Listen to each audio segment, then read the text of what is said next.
Party की राजनीति को लेकर के बड़ा ही सतही नजरिया रखते हैं और लगातार उसकी अंत्येष्टि लिखने के लिए तैयार रहते हैं। हर चुनाव के बाद बहुजन समाज पार्टी की अंत्येष्टि लिखी जाती है कि अब बहुजन समाज पार्टी समाप्त हो गई। और यही हुआ 2022 के इलेक्शन के बाद जो उत्तर प्रदेश में हुआ, कहा कि अब पार्टी खत्म हो गई। और उसके समक्ष, बहुजन समाज पार्टी के समक्ष ऐसे लीडरों को खड़ा करने का प्रयास किया जाता है जिनकी पार्टी अभी राज्य स्तर पर भी रजिस्टर नहीं हुई है, और उनको उनका विकल्प बता करके बाकायदा वायरल किया जाता है। तो ये मुझे लगता है कि हमें समझना चाहिए कि आखिर इतनी जल्दबाजी क्यों। और उसकी पोल जो है वो आजकल खुल गई है कि वास्तविकता में ये कितना सतही नजरिया है। वो क्या है कि अचानक बहुजन समाज पार्टी की अध्यक्षा माननीय मायावती जी को लोग संकट मोचन की तरह देखने लगे और कहने लगे हैं कि अगर ये इंडिया गठबंधन में शामिल नहीं होंगी तो इंडिया गठबंधन नहीं जीत पाएगा। और जब वो शामिल नहीं हो रही हैं तो वो लोग कह रहे हैं कि बहुजन समाज पार्टी की अध्यक्षा मायावती इंडिया अलायंस को हराने के लिए नहीं शामिल हो रही हैं। तो साथियों, अचानक ये ऐसा क्यों करवट बदला है? मुख्यधारा के मीडिया ने, सोशल मीडिया पर बैठे हुए अखबार नवीसों ने और राजनीतिक विश्लेषकों ने ये ऐसा करवट क्यों बदली है? ये बात जिसे कहना चाहिए हमें समझनी चाहिए।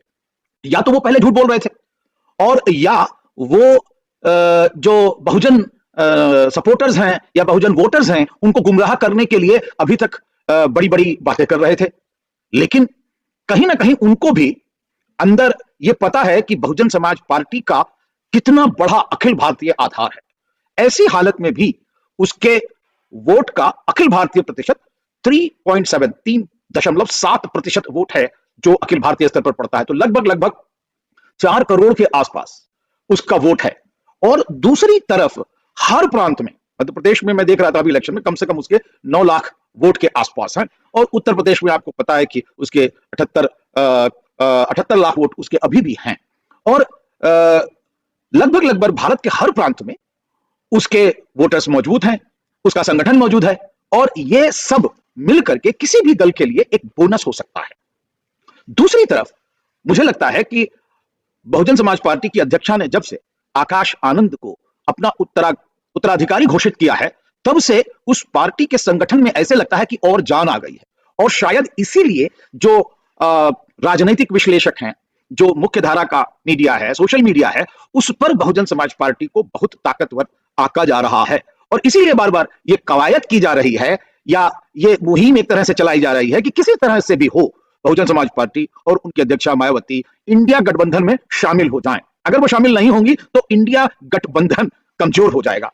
मुझे बड़ा अचंभा होता है कि आखिर यही समाज जिसको कहा गया कि नहीं, आप एक अमुक बस्ती में रहे, चाहे वो दलित बस्ती हो, चाहे महारवाड़ा हो, चाहे दलित बस्ती हो, चाहे वो दुबियाना हो, पसियाना हो, गुसियाना हो, पहले उसमें कहा रहो और तुम बाहर कैसे निकल सकते हो। अब जब वो चौराहे पर आ गए तो अब वो उनसे कहा जा रहा है कि आप एक विशिष्ट प्रकार के गठबंधन में शामिल हो।